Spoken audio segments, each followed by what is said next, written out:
Yo, c'est la deuxième fois que j'essaie de tourner cette vidéo. Je sais pas si ça va marcher. Normalement le micro enregistre là. Hier j'ai essayé, mais c'était un enfer pour tout mettre en place. Rien ne marchait, tout était en panne, bref. Ça va résonner aussi un peu, mais c'est le mieux que je puisse faire dans ma chambre. Puis c'est sympa, je sais pas, c'est cosy. Je suis sous mon bureau. Voilà. Aujourd'hui j'ai prévu de vous parler de Doom 3. Donc le troisième volet de la saga Doom des films indiens. Produit par la Yash Raj, qui est la grosse boîte bollywoodienne. Pourquoi le 3 ? Parce que je l'ai vu récemment, enfin plus ou moins récemment, je l'ai vu il y a 2 ou 3 jours. Que le 1 je l'avais détesté, le 2 je l'ai aimé, mais je vous dirai pourquoi, et le 3 est juste mid en fait.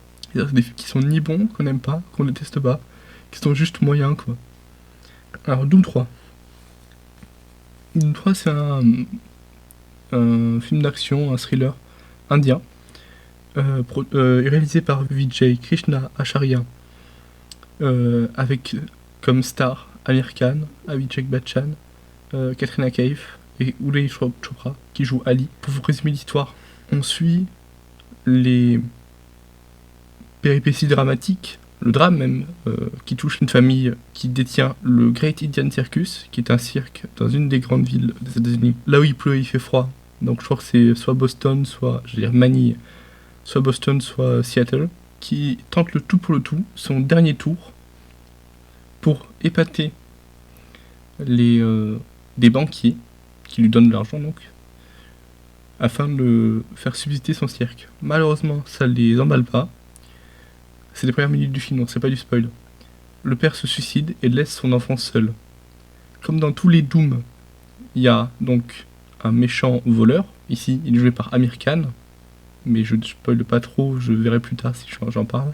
Quelque chose de spécial avec ce méchant particulièrement. Et on a toujours ce duo de flics, Jay et Ali, Abhishek Bachchan et Uday Chopra, qui se sont rencontrés dans le premier film, qui sont selon moi le pire duo de flics. Genre, c'est vraiment le cliché du bon flic, mauvais flic, sauf qu'ils sont tous les deux mauvais à leur manière, qu'Abhishek Bachchan il sait pas jouer, et que Uday Chopra c'est un agresseur sexuel. Pas l'acteur, hein, le personnage, Ali. Là où Doom 1, c'était vraiment dans les années 90, encore un peu... pas vraiment, je vais dire sulfureux, mais c'est pas un bon mot, c'est vraiment sexiste à fond. Doom 2, il l'est toujours, hein, c'est vraiment des films sexistes selon moi. Mais il capture cette espèce d'esthétique un peu Y2K, année 2000, en fait il englobe l'essence pure de l'année 2006. Il la retransmet à l'écran. Et ça devient tellement une succession de gags, Doom 2, que le film en devient involontairement excellent. Parce qu'il est pas bon, mais il est parfait dans cette non-bonté. Ça ne veut rien dire, mais vous avez compris. Là où Doom 3, en fait, il suit vraiment la vague des blockbusters, notamment américains, parce que le cinéma indien s'inspire ou reformule ce qu'il voit aux États-Unis ou ailleurs. Donc Doom 3 s'inspire des blockbusters américains des années 2010. Je vérifie que ça tourne. Qui sont très ternes, un peu à la Christopher Nolan en fait, à la Inception. C'est très sérieux, on n'a pas le temps pour les blagues. Ou si, mais pour juste des petits traits comiques. Et en même temps, il y a quand même une touche indienne dans Doom 3. Avec notamment un des personnages, donc je vous le révèle. Si vous l'avez pas vu, fuyez, attention, 1, 2, 3. Amir Khan, il joue 2 personnages, il joue 2 jumeaux. C'est ce qui avait permis au cirque original de faire le tour de la boîte, c'est-à-dire qu'il y avait 2 jumeaux, un qui se cachait dans la boîte avec un double fond et un qui se cachait derrière le jury pour réapparaître ensuite. Et donc il joue 2 personnages, il joue Samar et Sahir. Je sais plus lequel, je crois que Sahir c'est le... Donc il y en a un des deux qui est, je crois, présente des signes d'un handicap. Je sais pas si c'est éthique de jouer un personnage handicapé pour quelqu'un qui ne l'est pas. Je trouve que c'est un peu trop... c'est très versé dans le méthode acting et très dans ce côté on peut tout être au cinéma. Et à la fois je trouve que oui on peut tout être mais ça efface une partie de la représentation parce qu'on aurait pu prendre un acteur handicapé. Ceci dit, il joue bien ses personnages, Amir Khan. Donc Sahir qui est il joue bien. Non, il arrive à différencier 2 personnages, mais il joue trop caricaturalement. Samar c'est vraiment le méchant, il a une tête à aller faire caca toutes les 2 minutes. Genre vraiment, il a les sourcils froncés, il est méchant. Et ça y est, il est foufou, il va à la fête foraine, il est tout joyeux. C'est toujours ça, et il change pas trop de caractérisation de personnage. Abhishek Bachchan, on dirait que il est mort de l'intérieur. Il a plus aucune émotion, ce mec. Waouh. Heureusement que papa, c'est une grande star, hein, parce que je sais pas, il a pas de talent. Je suis désolé, je le trouve pas talentueux, en tout cas, dans ce que j'ai vu. Je vais voir d'autres films, hein, pour affiner mon avis.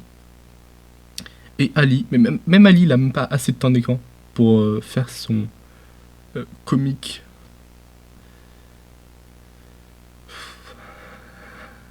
Là où les 2 films, ils avaient des personnages féminins qui étaient maltraités, là, on verse dans une autre partie du sexisme, on efface les personnages féminins. Voilà, on va me dire qu'il y a Katrina Kaif qui apparaît 3 minutes à l'écran, comme dans tous ses rôles, hein, je suis désolé, dans tous les 2 rôles que j'ai vus, je vais me calmer. Dogs of Indostan et celui-là, elle apparaît genre 3 minutes, et juste pour être jolie et danser.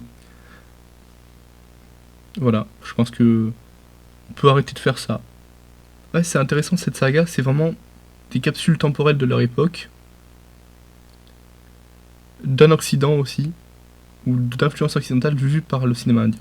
J'ai dit qu'il se prenait plus au sérieux que le premier et le deuxième volet. En fait, pour vous tout dire, dans le 2, c'était cette performance et ces gags très inspirés de Mission Impossible de Hrithik Roshan.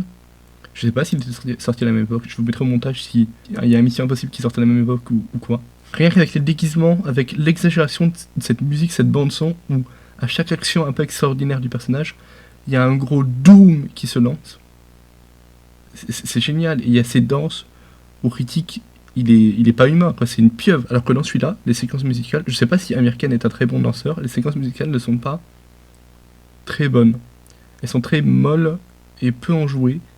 Il y en a une que j'ai bien aimée qui est au début, donc il y a toujours une danse un peu introductive, et là c'est la danse qui se passe dans une fonderie, avec de la lave en fusion derrière, je n'ai pas compris.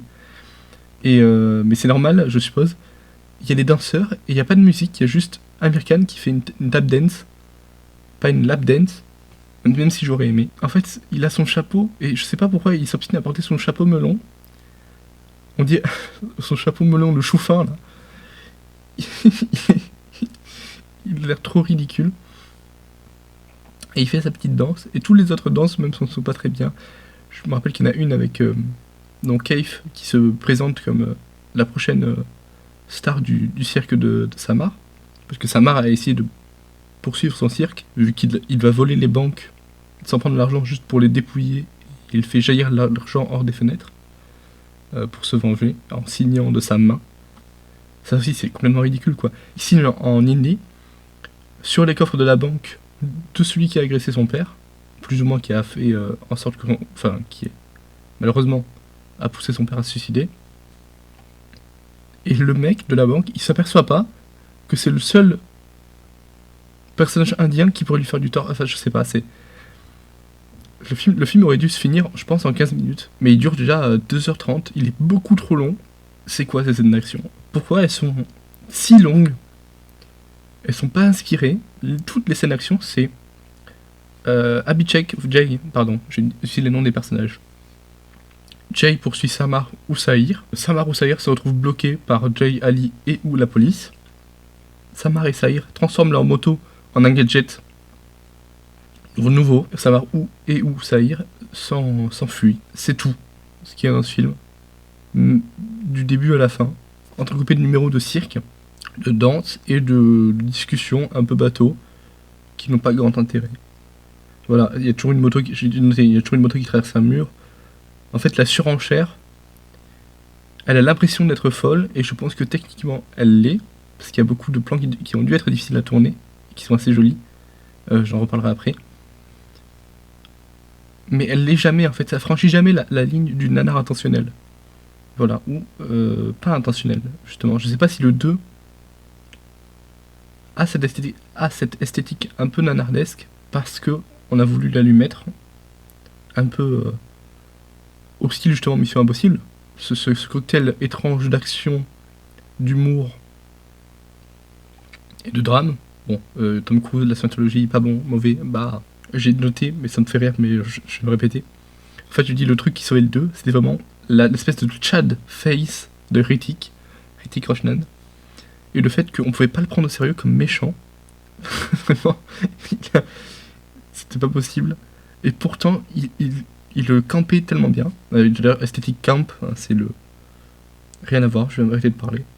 Ah oui, il y a aussi une scène qui se passe, je sais pas, en espèce de plein Boston, Seattle, je sais toujours pas quelle ville c'est, de danse, un peu romantique, où donc Sahir, qui est amoureux de Katrina Kaif, dont sa marque s'en moque, je crois, la poursuit dans les rues, et elle arrive à son appartement, qui est une espèce d'utopie écologiste au cœur de la ville, avec un immeuble en bois, plein de fleurs, et puis se lance une espèce de numéro de danse à la West Side Story. En fait, c'est ça, c'est très inspiré des comédies musicales américaines, pour le coup. Et ouais, il recycle toujours les mêmes codes que dans les autres films, c'est-à-dire qu'on a des scènes où Ali fantasme sur le moindre personnage féminin qu'il voit, Abhishek qui le reprend. On a la rencontre entre Amir, enfin le personnage de Amir Khan et le personnage de Abhishek. Toujours cette rencontre entre méchant et gentil. Dans le 2, ils étaient très clairement en train de flirter. Vous ne m'enlèverez pas ça, hein. C'était un film bisexuel, le deuxième. Voilà. Mais je trouve que, par contre, il y a des trucs qui sont très, très impressionnants visuellement dans ce film. C'est que je ne sais pas du tout comment ils ont fait certains des plans doubles. Et ça se voit qu'ils en sont tellement fiers de leur plan parce que à chaque fois où on a un plan où il y a les deux personnages, Sahar et Samar et Sahir, qui interagissent, on a un gros effet de caméra qui les englobe pour montrer que, vous avez vu, c'est pas, je sais pas, je veux dire, c'est pas du fond vert, mais vous avez vu notre effet, il est beau, hein, ils arrivent à se toucher. Et on a applaudi Sinners pour les interactions entre Michael B. Jordan et Michael B. Jordan, donc les jumeaux, où ils allumaient la clope et tout. Mais là, il y a des plans qui sont fous, il y a des plans miroirs qui sont dingues, je pense qu'il y a des doubles qui ont été utilisés, mais des plans où ils interagissent vraiment, ils se touchent. Je sais pas si je vais arriver à en mettre un. Vous en avez eu un, j'espère. Leur appartement, non, c'est sous le cirque. Il sert juste à montrer les incrustations excellentes, je trouve. Excellentes, alors il faut le nuancer parce que souvent Amir ne regarde pas au bon endroit, donc il regarde pas soi-même au bon endroit, ce qui fait qu'il y a une espèce de décalage bizarre. Mais au niveau des effets spéciaux, je ne sais pas comment ils ont fait, je trouve ça assez fou. J'ai vu un truc passer, je crois que c'était aussi une des scènes de poursuite du début. Il y a un bateau qui sort de l'eau.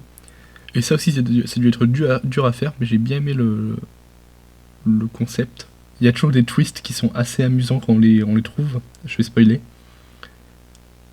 Je sais par exemple, je me rappelle qu'il y a un moment où Sahir doit retrouver Abhishek dans un parc d'attractions, parce qu'il s'était fait ami, Abhishek sous couverture. Pourquoi Abhishek lui dise mais vas-y, Sahir, viens, on révèle ton frère pour qu'on puisse vous fournir une vie. Enfin, vous avez eu votre vengeance, quoi. Et en fait, c'est pas Sahir qui vient, c'est Samar qui prend l'attitude de Sahir, et il fait une espèce de transition de personnage qui est hilarante, et c'est vraiment juste pour. C'est un film pour flexer en fait. C'est un film pour flexer techniquement, pour flexer au niveau de l'acting, mais il parvient pas à être film. Je sais pas comment dire. Déjà, il est très long. Ce qui est normal pour les films indiens, je pense qu'il est même moins long que certains films indiens que j'ai vus. Même avec Amir, hein, je pense Lagan, qui est 3h40, mais qui arrivait à nous tenir en haleine. Et même s'il y avait des longueurs, je le trouvais quand même très généreux dans ce qu'il donnait. Mais là, c'est la même chose, un peu comme cette chronique. Je fais que me répéter. Il y a aussi des trucs que j'ai pas compris. Je pense que... Je sais pas. Je pense qu'ils ont mis des GoPros dans tous les moments où il y a des carambolages dans les voitures. À la fin, il y a un carambolage où il y a, je pense, 5 ou 6 voitures qui se rentrent les unes dans les autres et qui font des tonneaux. Et normalement, tu vois, dans les films américains, c'est une voiture qui fait un tonneau et puis c'est bon. Non, là, c'est toutes les 5 voitures qui font un tonneau. Et t'as des plans GoPro insérés dans le montage de l'intérieur des voitures qui sont frappées. Je sais pas si c'est pour assurer le plan, tu vois. Je trouve ça hilarant qu'ils les aient mis partout. Voilà. On peut pas le reprocher ça. Peter Jackson l'a fait aussi. Et le truc marrant, c'est que Jay, il est jamais du côté des gentils, Jay. Il est toujours un peu du côté des méchants, où il les aide à faire des trucs. Il flirtait avec Hrithik dans le 2. Dans le 1, c'était John Michael, ou je sais plus comment il s'appelle l'acteur. aussi avec un très fort côté flirt. Mais là, dans celui-là, donc ça se passe sur un barrage, la fin, où Saïr et Samar sont les deux encerclés par la police, avec Katrina Kaif. Ils font exprès de voilà d'utiliser Katrina Kaif pour attirer Saïr. Mais les deux se suicident. Voilà, comme leur père. Ils se jettent du barrage. Donc je sais pas, est-ce qu'on peut dire quelque chose sur la morale de ce film? Que il faut pas être méchant, sinon il faut se suicider? Je sais pas, je trouvais ça bizarre. Je pense que c'est pour l'effet dramatique, que vous attraperez jamais le vilain. Un peu ce côté KPDP. Pourquoi est-ce que dans le 2, Hrithik et... Hrithik... pourquoi dans le 2 est-ce que Hrithik et Rey, Aishwarya Rey, ils ont le droit de continuer à vivre à Rio? Pourquoi est-ce que Abhishek il les laisse? Enfin, pourquoi le film les laisse continuer à exister? Pourquoi est-ce que là, ils doivent se suicider? Alors qu'ils ont juste volé des banques, je sais pas, je trouve ça bizarre. Ça fait 23 minutes. En gros, mon avis, est-ce que vous devez aller voir le film? Je pense que vous pouvez directement sauter au 2.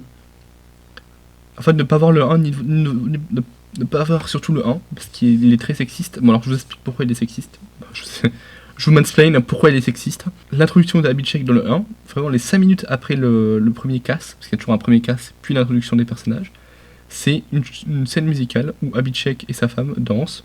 Sa femme porte très peu de tissu. Et à un moment, ils vont dans leur jardin.